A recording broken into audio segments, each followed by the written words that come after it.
Hi everyone, welcome back to One to Step. In today's video, I'll be guiding you on how you can activate Boost on Tinder.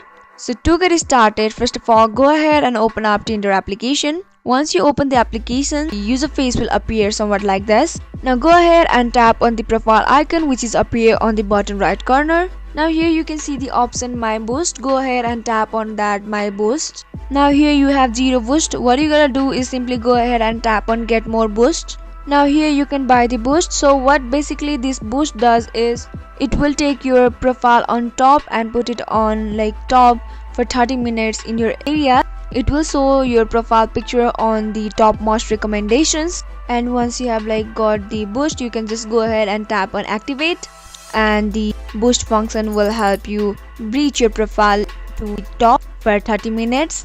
So that's all guys, I hope you found the video to be helpful and informative. If yes, go ahead and subscribe to our channel and also press the notification bell for more updates.